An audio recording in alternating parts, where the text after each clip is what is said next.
most dramatic events in New York City in the 1960s was the construction of the World Trade Center.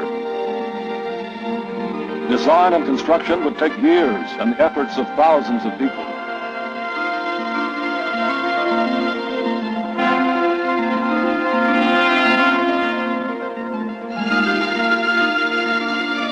A project of this size created enormous challenges that demanded the use of dramatic new engineering concepts.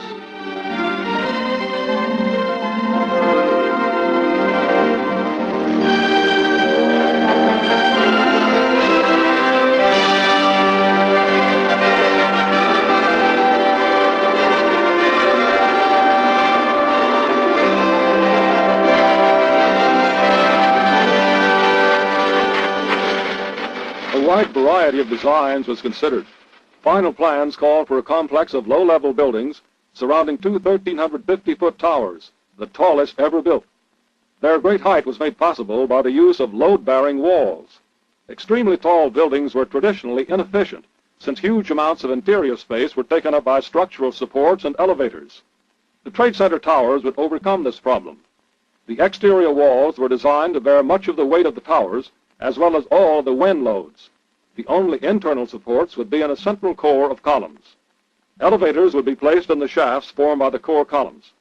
To further conserve space, the towers would be organized into 3 zones served by express elevators. Local elevators would run within each zone. These engineering considerations determined the tower's basic design: sheer symmetrical walls rising without setbacks.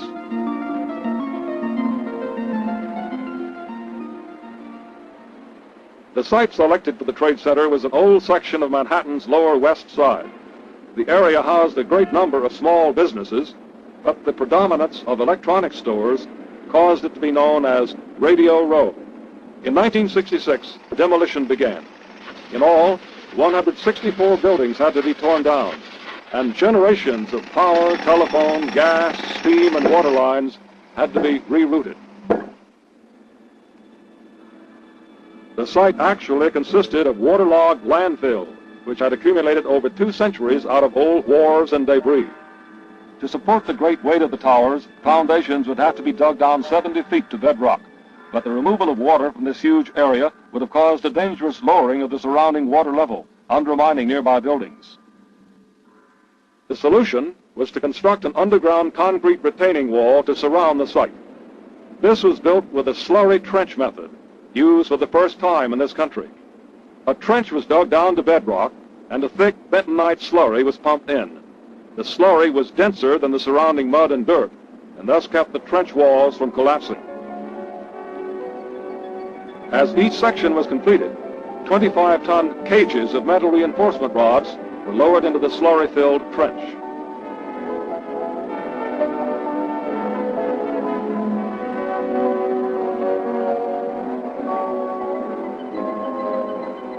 With the cage in place, concrete was poured in.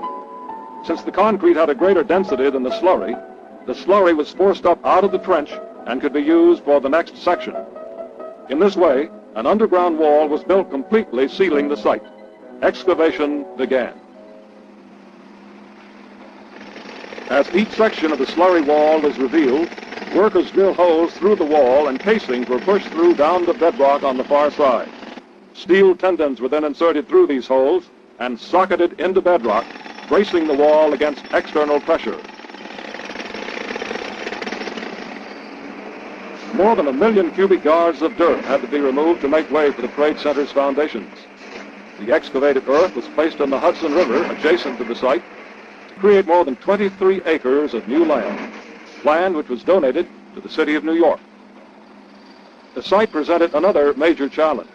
The tubes containing the PATH commuter rail lines lay underground within the excavation area. The fragile tubes had to be supported in protective cradles while excavation continued around them. Throughout construction, the PATH trains carried 130,000 commuters daily. At no point was service interrupted. 7 stories down, bedrock was finally reached. Foundations for the towers could now be prepared.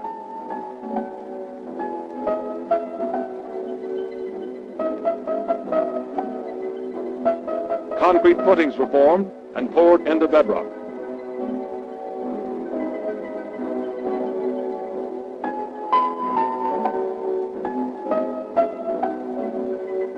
Massive assemblies of steel beams called grillages were laid on these footings.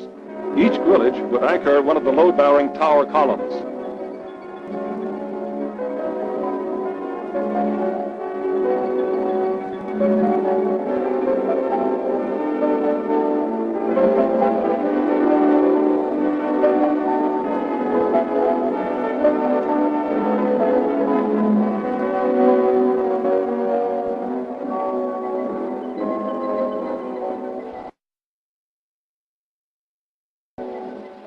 Meanwhile, orders were placed for the 200,000 tons of steel which would be needed for construction.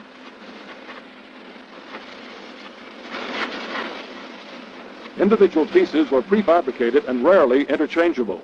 Moreover, there would be no room to stockpile materials at the construction site. This created a tremendous logistical problem. Steel sections would have to arrive at the site in the exact order and at the exact time needed. To meet this challenge, Port Authority engineers used a computerized system known as Critical Path Method, or CPM. CPM would coordinate every aspect of construction, track the flow of materials, and minimize any delays.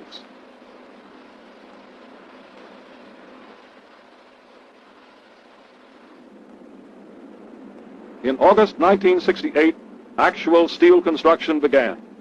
Kangaroo cranes, imported from Australia, were used for the first time in the United States. The cranes were assembled on top of the core columns. Each could lift 60 tons at a time.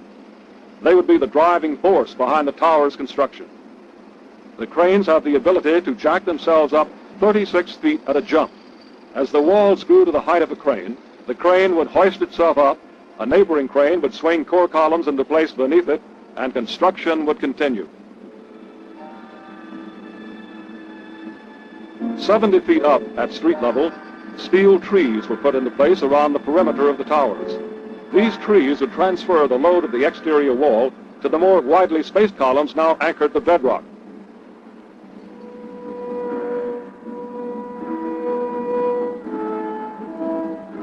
Construction of the towers could now proceed with great speed.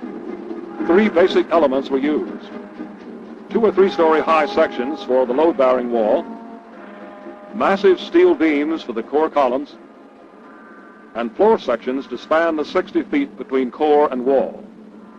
Through the complex orchestration of these structural elements, 3 floors could be constructed in 10 days.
For its many engineering innovations, the Trade Center was cited as the outstanding engineering achievement of 1971.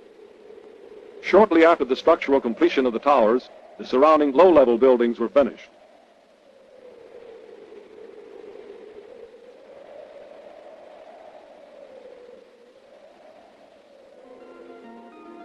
A final addition to the North Tower was a 360-foot television antenna erected in 1978.